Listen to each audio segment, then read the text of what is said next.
بسم الله الرحمن الرحیم. السلام علیکم ورحمت الله وبرکاتو. په دې ویډیو کې زه تاسو ته د دوه خوبونو تعبیر کوم. یو خوب ده وای ونیوي په باغ کې وای الوچې نیولي وای ښه ډېر ډک وي، بانجان هم وي لاندې وای ګندګي وي د انسان ډېر زیات، او زه وای پاک هغه میوې او د بانجان شکومه. بل خوب ده وای لاره باندې روان یم، نور څوک هم وي، یو کس مخکې روان وي، وای زه وایم صدا نبی علیه السلام دی، موږ ورپسې یو، لاره کې ځو نو یو کور وي دې لاره کې وای دا د خوشحالۍ څخه جوړ شوی وي، د حیواناتو المال خوشحالۍ څخه جوړ شوي. رسول الله صلی الله علیه وسلم وایي خپل پیسې وایي جګوي، او موږ ته هم وایي چې خپل پیسې جګ کړئ چې دا ځای ناولی ده او دا مرداري ده دلته. وایي بیا موږ هم خپل پیسې جګ ونیسو، او بیا وایي چې دا د شیطانانو کور دی، او زه راځئ مخکې راځئ زه خپل کور ته تاسو ته ښیم. او دې وخت کې یو بل کس کوشش کوي وایي چې زما نه مخکې شي، او زه ورته وایم چې نه زه د رسول الله صلی الله علیه وسلم پسې ځمه، ته مه کوه غم کوشش کوي زه هم. وایي بالاخره موږ وایي ځای ته ورسېږو، او رسول الله صلی الله علیه وسلم یو کور موږ ته وښیي چې دا زما کور ده او د خټو نه وایي جوړ شوي. نو دا ډېر ښه خوب ده، دا به دواړه خوبونه خوب دي. الله تعالی دې تاسو ته ښه کړي. نو دا خوبونه تعبیروو، اخره پورې موږ سره پاتې شئ. که چینل کې نوي یاست چینل سبسکرایب کړئ، ملګرو سره شریک کړئ، او که ویډیو مو خوښ شو نو کمنټ وکړئ، خپل هغه نظر ښکاره کوي، او که خوب هم لیدلی وي نو دلته کمنټ کې هم لیکلی شي ماته ویډیو لاندې، او په واتساپ نمبر چې د سکرین کې تاسو ته ښکاري هم خپل خوب ماته لیږلی شي. پوره اول او آخر د خوب واضح کړي، د خوب وخت وښیي، انشاءالله خوب هم تعبیر کیږي. بیا به زنګ نه وهئ او انتظار به کوئ. نو راځو اول خوب ته.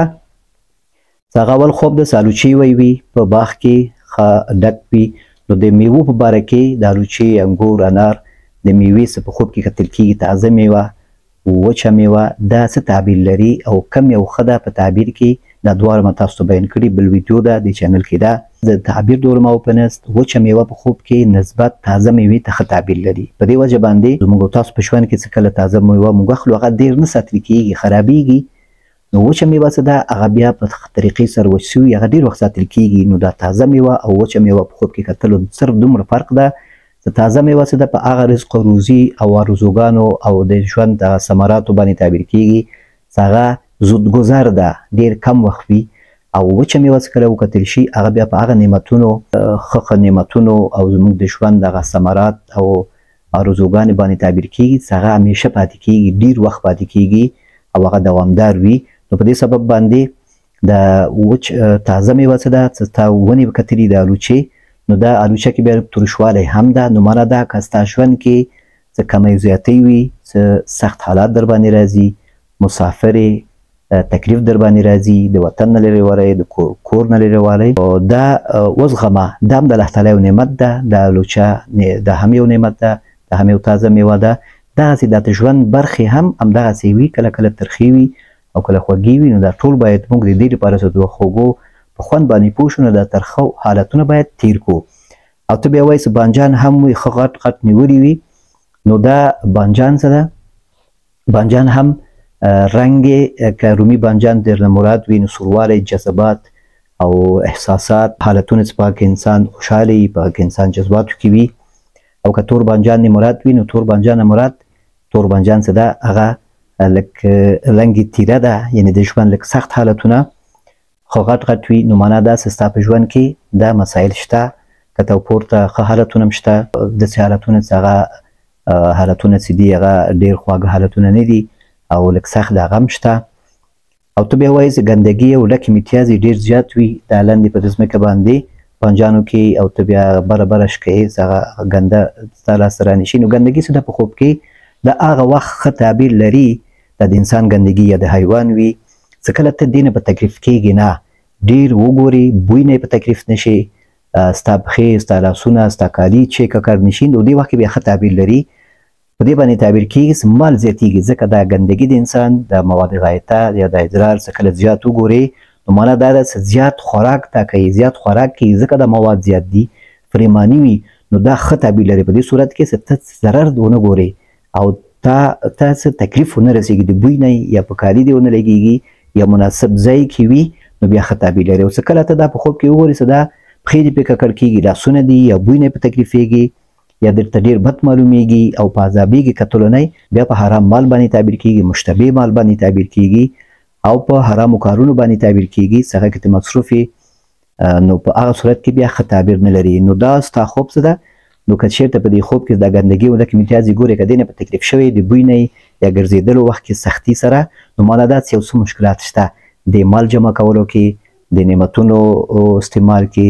خوندونو استعمال کې دې کې یو څه مشکلات دي چې دې کې لږ احتیاط وکړه څه حرامو کې واقع نه شي د مالو ګټلو کې او کاروبار کې. او که چېرته په تکلیف شوی نه عادي وي او ډېر درد زیات وي نو دا خو د پارو کار ورکوي دا نور هم ستا میوې زیاتوي نو معنا داسې ژوند انشاءالله نور هم ښه کېږي او مشکلات دې حل کېږي. والله تعالی اعلم. د دویم خوب ته راځو چې یو لاره کې موږ روان یو زما نه فکر کوم چې زما نه مخکې نبي سره مخکې روان ده او هغه وایي موږ ته وایي چې دلته یو کور ده او د خوشحیونه جوړ سوي او هغه وایي پیسې جګې نیسي او موږ هم ورسره پیسې جګې نیسو موږ ته هم وایي تاسو جګ ونیسئ نو دا په دې باندې تعبیر کېږي چې تاسو د کورنۍ کې تاسو خپله خصوصا ته پاکوالي او نظافت مراعاتوئ نه لکه ځان پاک ډېر نه ساتي بې اودسه وخت سره وخت پاتې کېږي خصوصا هغه میاشتنۍ مریضي په وخت کې ته ډېر وخت غسل څه کله پاکېږي زه غسل زر نه کوي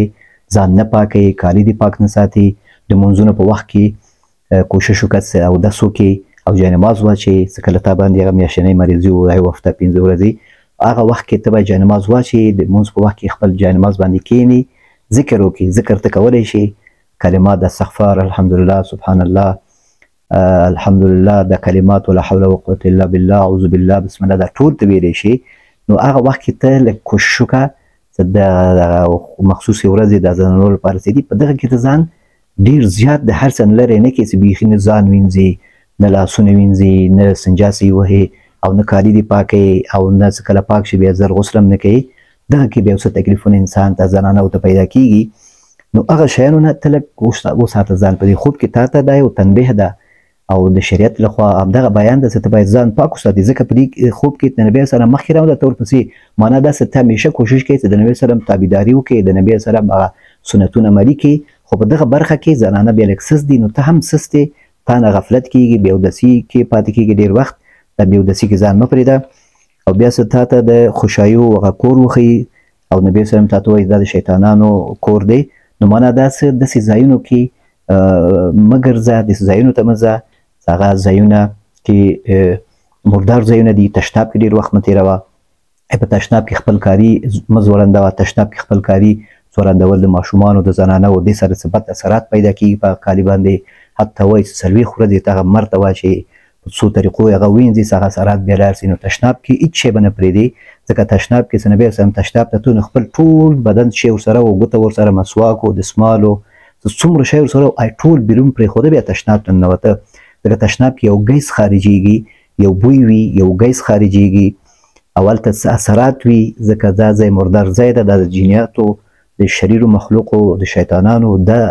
کورونه وي ځایونه وي نو د دې لپاره دلته خپل د خوراک شی خپل ضروري شیان خپل سامان خپل کالي دا به دلته نه ځوړندې نه به پرېږدي پکې دې سره بیا بد اثرات پیدا کېږي نو تا ته د شیطان کور ښودلی څه خوشحیونه جوړ ده نو معنا ده که تاسو کور کې مالداري کوئ